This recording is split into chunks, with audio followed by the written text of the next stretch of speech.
Bueno, hola, ¿cómo están? Eh, bien, bueno, estuve ahí pensando, dada la extensión de la cuarentena y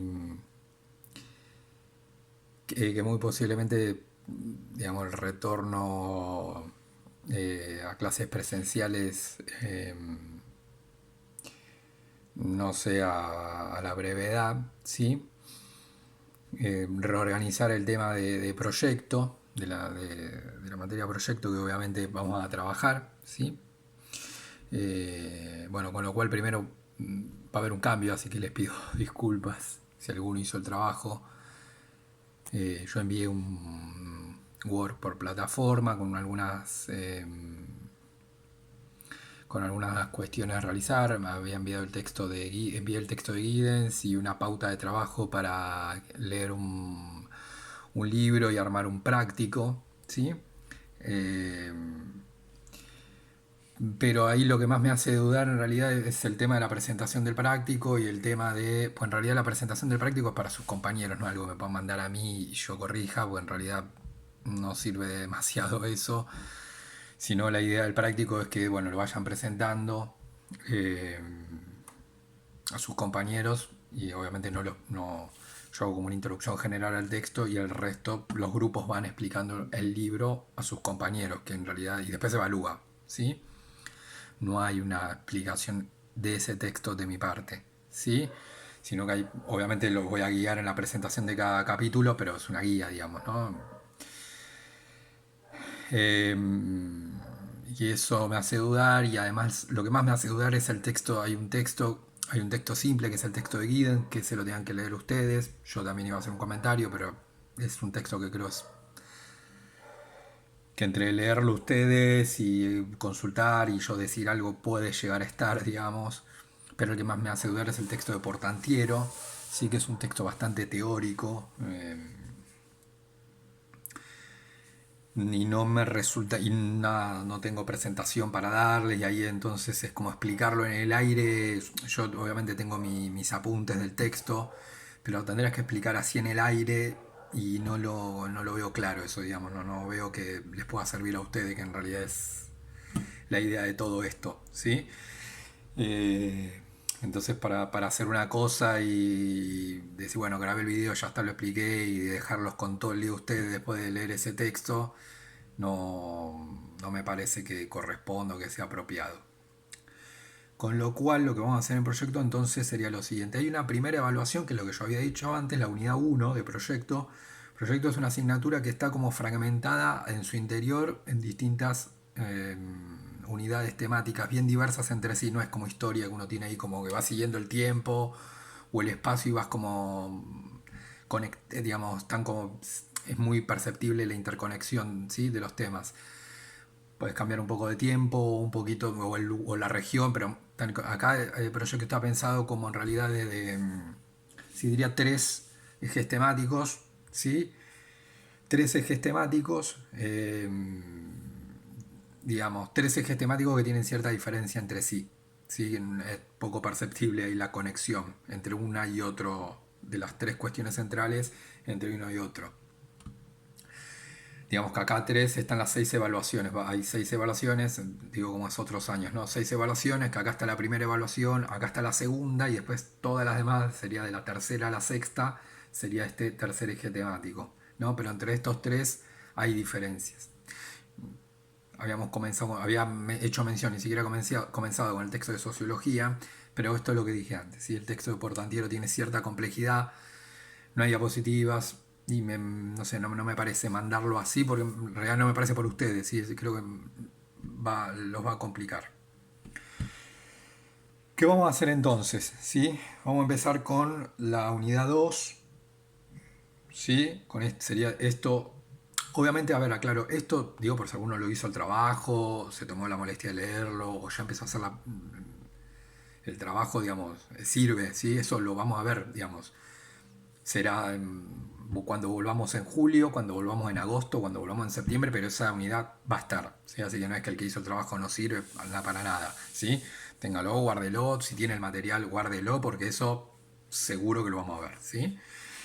Lo que pasa es que lo dejo para la instancia presencial, ¿sí? En principio, vamos a ver hasta cuándo dura todo esto, pero eso va a estar en algún momento ese material, si alguno lo leyó, si alguno se tomó la molestia de hacer el trabajo práctico, quédese tranquilo que no es que, bueno, no me sirve para nada y perdí el tiempo que le dediqué, porque no va a ser así. Sí o sí eso se va a, de alguna manera, evaluar. La prioridad es que sea presencial, ¿sí? En el caso de no sea, de alguna manera le voy a volver a pensar a ver qué podemos hacer, pero eso va a estar, ¿sí? Así que no es que no sirvió. Me parece ahora más práctico tomar el segundo eje, que tiene que ver más con ciencia política, más que el primer unidad es bien marcado la sociología, el segundo la ciencia política. Ahí se trabaja un texto, yo se los voy a enviar, pero se puede googlear, entonces a la otra facilidad que tienen, ¿sí? Eh, es un texto que tiene cierta complejidad, el tema no es tan simple, pero está enmarcado en algunas ideas que algunas nosotros hemos trabajado, ¿sí? En historia, entonces eso ya ayuda bastante. Y además sí hay una presentación, un PPT, ¿sí? Entonces eso la otra cuestión que ayuda. Entonces dije, bueno, mejor arranquemos con esto y después vemos, ¿sí? Tal vez en el transcurso que yo vaya explicando este texto volvemos a la normalidad y bueno, ya después empalmamos, ¿sí? O no, bueno, así que después se pensará otra alternativa, ¿sí? En el caso de que no. Nada, entonces teniendo en cuenta que es un texto que tiene cierta complejidad, pero algunos conceptos ustedes ya trabajaron, ¿sí? Y hay una presentación PowerPoint y que está el texto disponible en Google, nada, es como que cierra todo de todos lados, me parece, para arrancar por ahí. La verdad que como de entrada, como no sabíamos si esto iba a durar 2 semanas, tres, y esto ya la perspectiva es no seguir esperando, me parece que lo mejor es encararlo por este lado, ¿sí? Entonces lo que vamos a hacer en esta primera unidad de proyecto es el eje vinculado a ciencia política, ¿sí? Eh, el tema que vamos a trabajar, yo ahora después voy a subir el PowerPoint, son dos PowerPoint, uno y está otro, el primero está más actualizado, digamos yo después voy a subir el Power, son dos Power, después lo voy a subir, el texto principal es uno, que también está, después digo el nombre y todo para que ustedes lo ubiquen, y hay como un anexo de 2 páginas que también, bueno, obviamente lo voy a subir, ¿sí? Eh, el grueso es un texto. Lo bueno es que es un tema, digamos, ¿no? Es un tema de ciencia política, pero es un solo tema que uno como que lo va siguiendo desde diferentes enfoques. Bien. Una cuestión más, antes ya me meto con el texto. En relación a lo que es la cuestión de la evaluación, capaz algunos se están preguntando, ¿no? Y seguramente algo vamos a tener que hacer. La verdad que a mí no... Nada. Digamos, si tengo que no es mi idea, pero bueno, si no queda otra, lo vamos a tener que hacer, es algún tipo de evaluación con nota numérica. Me refiero, para mí no sería la prioridad ahora calificar, ¿sí? Con número. Eh, pero bueno, alguna vuelta le vamos a buscar, ¿sí? Para que tal vez alguna entrega de un trabajo, alguna cuestión, creo yo que va a ser accesible, ¿sí?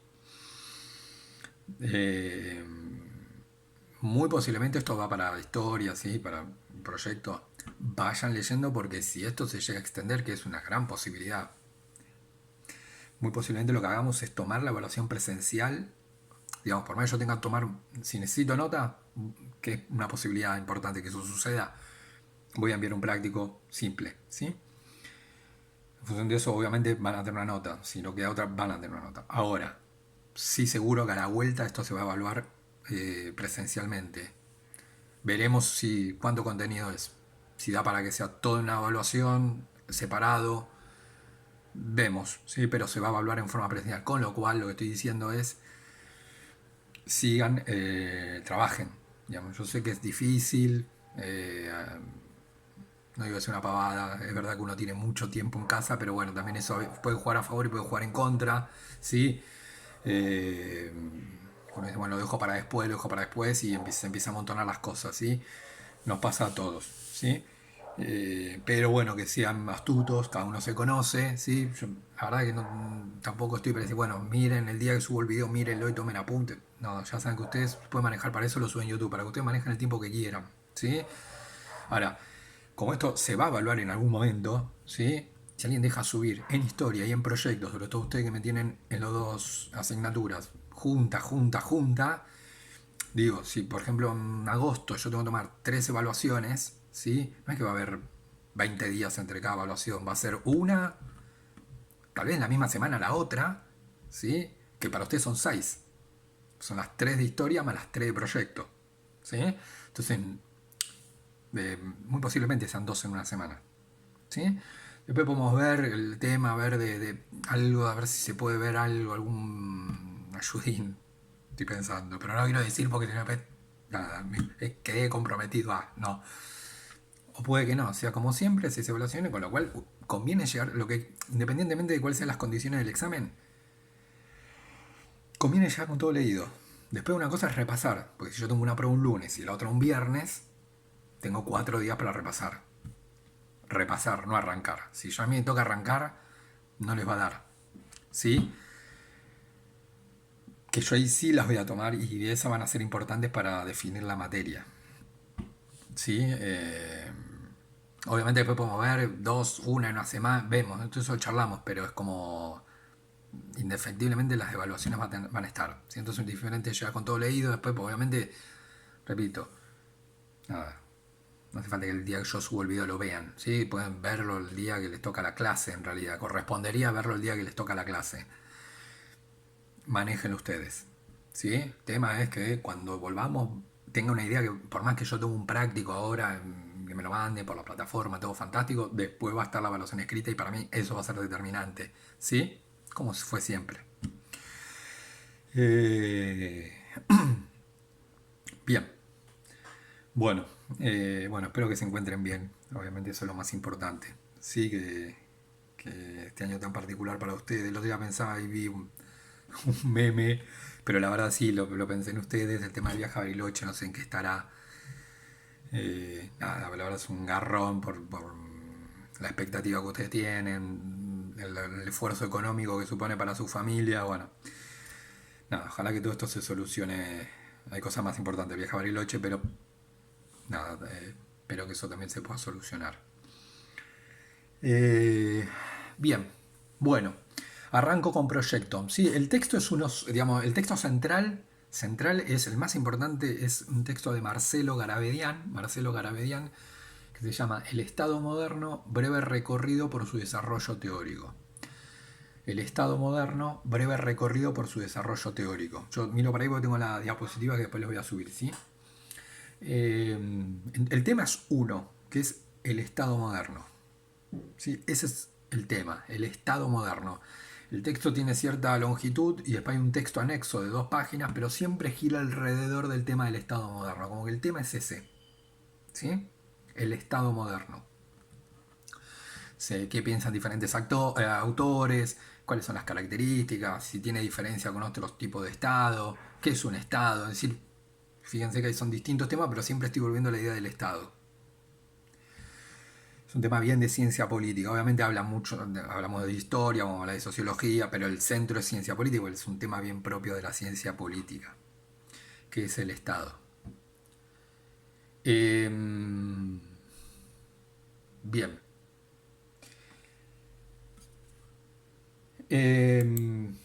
Bueno, la primera diapositiva tenemos como una introducción, ¿sí?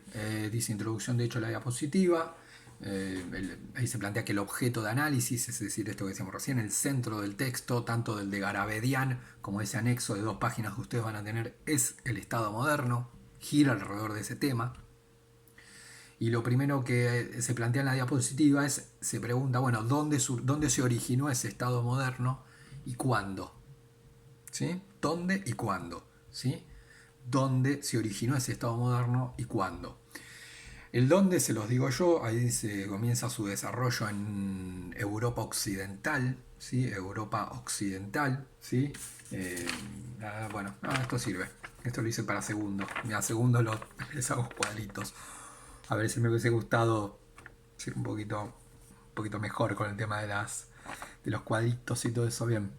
Ya les dije que envidio a Pereira, pero bueno, Este fue mi máximo cuadro que hice hasta ahora. Pero bueno, Oriente y Occidente, supongan que siempre, ¿no? Entonces, acá justo estoy explicando Roma. Entonces, Oriente y Occidente. Si este rectángulo fuera Europa, ¿sí? Diría Europa Oriental, ¿sí? Ahí yo tengo que pensar, digamos, más o menos ¿sí? De Polonia para allá. Ah, bueno, ustedes que vieron la Guerra Fría lo saben, ¿sí? ¿Se acuerdan? Dividido Europa Oriental y Occidental, ¿sí? Digamos, acá estaría Polonia, Alemania de un lado y del otro ya tengo Francia, España, ¿sí? Inglaterra de este lado, Occidente y Oriente. Entonces, es en Europa Occidental donde se comienza a desarrollar el Estado moderno, ¿sí? Eh, el cuándo se los dejo, lo busquen ustedes, está en el texto, ¿sí? Dice, bueno, el Estado moderno, dice origen porque es el momento en el cual se comienza a desarrollar, no dice, bueno, en tal siglo, dice, bueno, hay algunos pasos de la actividad que tiene, ¿no? Hay algunos pasos del Estado moderno se originan en tal siglo, es un proceso de muy largo tiempo el establecimiento del Estado moderno. No es algo que uno pueda decir de décadas, ni siquiera tampoco de siglos, de siglo, sino en tal siglo, sino que es un proceso de larga duración en cuanto a siglos. Entonces el texto dice, bueno, Garabedian dice, el Estado moderno se comienza a desarrollar a partir de tal siglo, ¿sí?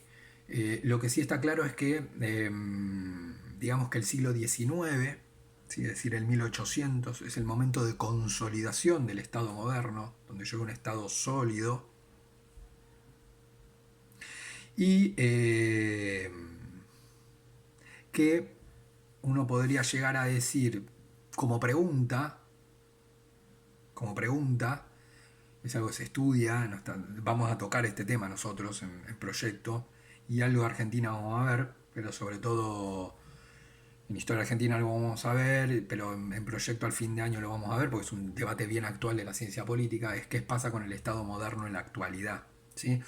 Para muchos autores, a partir de los 70, 80, comienza el Estado moderno como a resquebrajarse, a disolverse. Pero eso, fíjense que es un proceso de muy larga duración, porque se origina muchos siglos atrás, ¿sí? Recién en el siglo XIX se consolida, y lo que sería en 1970 por ahí, algunos autores, ni siquiera están todos de acuerdo, plantean que comienza como su proceso de disolución. Por eso está en signo de pregunta, no porque ustedes así tengan que responder, sino como que es una pregunta que uno se hace a sí mismo. Bueno, ¿se está disolviendo el Estado moderno? Bueno, para algunos autores sí, para otros no. Eh, lo cierto es que yo tengo en el siglo XIX el Estado moderno consolidado, ¿sí? Se origina, dijimos entonces, en Europa Occidental, surge en determinado momento, ¿sí? Eso búsquenlo ustedes, se consolida en el siglo XIX, 1970 para un autor se comienza a disolver, para otros no. Por eso está en términos de pregunta. Bien. ¿Algo más de acá? No, ¿sí? Nada, hablamos de un proceso de larga duración porque digamos, en las regiones se fue los territorios, piensen en un planiferio, ¿sí? Los territorios, ¿sí? Se fueron organizando en estados modernos a lo largo de los siglos, ¿sí? Con lo cual tal vez en una región en tal momento y en otra región 3 siglos después. E incluso uno podría decir, y en otra región después, ¿sí? Incluso uno podría decir lo mismo adentro de las regiones. No es que todo en una región en Europa Occidental fue en tal siglo, listo, ya está. Toda esa región. No, uno podría decir, mira, gran parte de Europa Occidental en tal momento, pero tal otra parte de Europa Occidental en tal otro siglo, en tal otro siglo, ¿se entiende? Y si, digamos, también uno puede pensar, doy un ejemplo concreto, ¿sí? Para que se entienda lo que estoy diciendo. Tal vez no, así. Gran Bretaña, España adquieren era un territorio, no existía España, por ejemplo, no existía España, había reinos. Algo tomamos este ejemplo nosotros en Cuarto, por eso esto linkeamos algunas cositas de Cuarto, la línea de tiempo de feudalismo, transición, capitalismo. España, digamos, se organiza si uno mira el territorio de España en la actualidad, era una serie de reinos. ¿Se conforma España? ¿Sí? Sí, 1400, siglo XV más o menos. ¿Sí? Eso está en Europa Occidental. Si uno puede decir, bueno, el Estado moderno español comienza a formarse en el siglo XV. Bueno, Alemania lo hace, y Alemania, que es una nación desarrollada, lo hace en la segunda mitad del siglo XIX, es decir, de 1850 para adelante. Fíjense la diferencia, 1500 por el lado español, 1850 en adelante por el lado alemán. Entonces fíjense, hay una misma región la diferencia que hay. Por eso también es que no hay un año. Bien. Ahora, lo que vamos a explicar es la cuestión bien histórica, es decir, el desarrollo histórico, ¿sí? Vamos a hablar de historia, esta parte sí de historia, pero nos metemos más en la ciencia política, cuando veamos los componentes. Es decir, el escenario previo que me llevó como la previa a ese estado moderno. ¿Qué pasaba previamente? Acá es prácticamente calcado la cuestión de feudalismo, transición, capitalismo, ¿sí? Yo obviamente lo pongo en la diapositiva, lo voy a volver a explicar, pero en realidad es esa línea de tiempo que nosotros vemos en cuarto, ¿sí? Esta parte, esta cuestión previa, ¿sí? El escenario previo de ese estado moderno tiene que ver con un aspecto socioeconómico en el cual hay un sector social hegemónico dentro del régimen del modo de producción feudal, que ahí está para completar, que es la nobleza, completen, ¿sí? Esa nobleza europea, los señores, ¿sí? Tenían una base de su poder se basaba en ¿qué? En la posesión de la tierra, que ese sería el otro punto para completar, ¿sí? Digamos, yo tengo una clase hegemónica, una clase dominante en el modo de producción feudal, ¿sí? Esto es previo al Estado moderno, que va a ser los señores con la posesión de la tierra.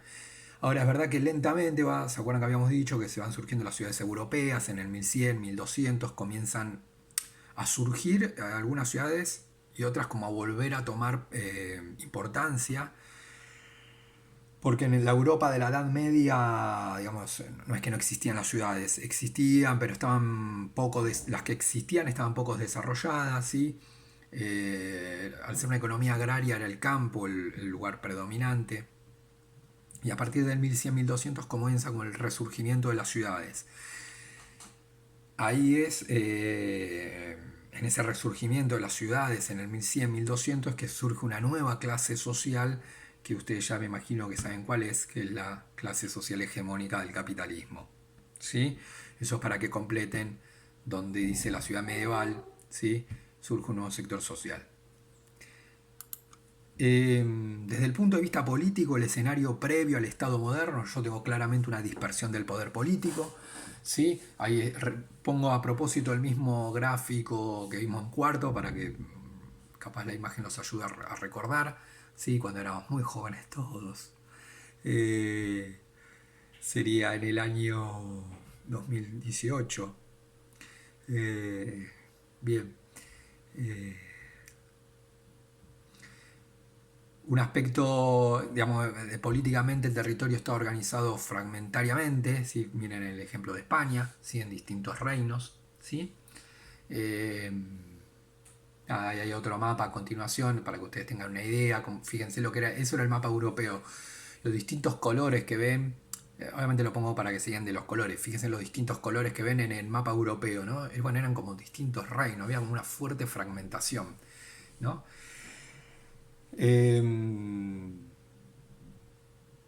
Entonces, ¿sí? Desde el punto de vista político, ¿se acuerdan que decíamos que el territorio está organizado en feudos? ¿Sí? Le pongo como ejemplo, en tal región el señor feudal A, el señor feudal B y el señor feudal C. ¿Sí? Cada señor administraba adentro de su territorio, tenía determinadas atribuciones, como por ejemplo el manejo de la justicia, el manejo de los impuestos, de la cuestión económica, es decir, a quién cobrar impuestos, cuánto, ¿sí? Y el manejo del ejército correspondía a cada señor. Es decir, que el poder en realidad está en manos del señor, políticamente hablando. Lo que nosotros señalamos es que muy posiblemente esos señores ABC elegían a alguno de ellos, en este caso alguno de ellos tres, para que sea el representante de los tres, ¿sí? Está ABC y elegían a uno, a A, a B o a C como representantes de los tres. y ese era como el monarca de todo el territorio, pero en realidad un monarca de escaso poder real. ¿Sí? Pongamos que elegían al monarca o el señor feudal B. El señor feudal B podía mandar en su feudo, pero por más que fuera elegido monarca, no podía tomar decisiones sobre el feudo del señor A. Ahí es donde decimos, bueno, había un claro límite a la autoridad. Digamos, en realidad el que mandaba en A era el señor A, el que mandaba en B era él, B, y el que mandaba en C era C. A él, a B, lo elegían como monarca, pero con la idea de la figura de que se llamaba primus inter pares, que en realidad la traducción era primero entre iguales. Esto lo estuvimos hablando en cuarto, primero entre iguales. En realidad es como que el poder yo lo tengo de monarca, de la totalidad lo tengo porque me lo dieron los que me eligieron. Y no es que yo estoy arriba de los que me eligieron. Yo no estoy arriba de los que me eligieron. Es al revés. ¿Sí? Yo dependo de los que me eligieron.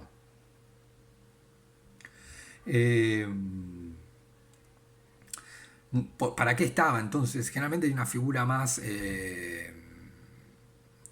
repito, sí tomaba la decisión sobre su feudo, que en este caso era B. Pero ¿para qué lo elegían como representante del conjunto? Por ejemplo, si había que hacer una guerra contra otros señores feudales, en lugar de ir los tres por separado, los tres ponían fuerzas militares, mandaba uno al que elegían, que era B, y se combatía contra otro ejército y capaz le ganaba las tierras y ahí se las repartían entre los tres.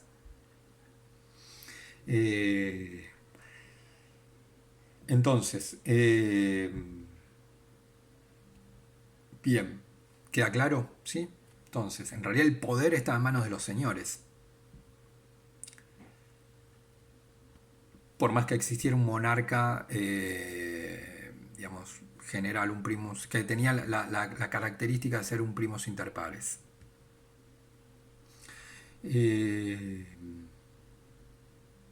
Bien. Bueno, por eso la flecha dice, los señores feudales que le dan asistencia militar, ya el objetivo lo dije, tal vez era aumentar la propiedad de tierras. Piensen que los señores en qué basaban su poder, en la posesión de tierras, por eso lo expliqué antes, en la cuestión económica. Y el monarca, obviamente una de las cuestiones que hacía era como reconocer, una vez que estas tierras se ganaban, el monarca le reconocía al señor, le daba el título de propiedad de tierra, como diciendo, bueno, esta tierra es tuya. ¿Sí?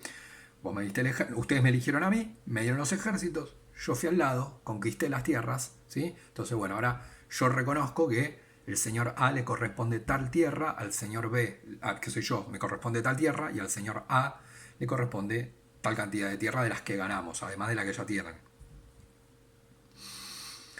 Ahora, ahí abajo hay una idea importante que es ausencia de una estructura centralizada. Claro, en realidad no es que existía un Estado. Ustedes me elegían a mí, pueden haber elegido a otro, voy, yo agarro la guerra y después bueno, la repartimos y punto. ¿Sí? Fíjense que no hay una estructura central. Digamos, como en realidad el territorio está como bien fragmentado. Piensen, por eso pongo el mapa. Miren el mapa de España. No hay ya los colores me doy cuenta, no hay una estructura centralizada. ¿Sí? Eran compromisos que iban teniendo los señores. ¿Sí? Bueno, ahora me eligen a mí, listo, voy, pum, agarro las tierras y las repartimos. ¿Sí? Capaz después eligen a otro. Y bueno, lo van viendo, tampoco es que estaba arreglado la cuestión, no había normas, no había reglas, no había constitución, estatuto, no existía nada de eso, ¿sí? Después capaz los años me volaban a mí y elegían a otro, o a ese otro estaba 20 años, 40, 50, ¿sí? 100, o lo heredaba el hijo. Entonces como que era una... ad hoc quiere decir eso, como que vamos resolviendo las cuestiones a medida que va avanzando, digamos, a medida que se van desarrollando los sucesos. ¿Se entiende? Hay un problema, vemos cómo lo resolvemos. Pum, nos sentamos en lo que hacemos. No hay una constitución escrita que dice, bueno, nos vamos a organizar de esta manera, bla, bla, bla, bla. Sí, de esto se va a encargar aquel, de esto se va a encargar el otro. Eso no existía. Eso sería... ¿Qué sirve una organización ad hoc? Es algo que hay un problema, vemos cómo lo resolvemos. Nos juntamos, vemos. Listo, punto, chau. 10 años otro problema, vemos cómo lo resolvemos. Es como que algo a medida que van surgiendo las cosas. ¿Sí? Bien. Ahora, solo hago la intro. ¿Sí? En lo que nosotros, ¿se acuerdan? La línea de tiempo decía feudalismo, transición, capitalismo. Digamos que en el momento de transición, ese mundo feudal se comienza a desarmar y ahí comienza a desarrollarse, ¿sí?, el capitalismo como sistema, como modo de producción, y algo que va de la mano, que es el Estado moderno. Que es el Estado moderno.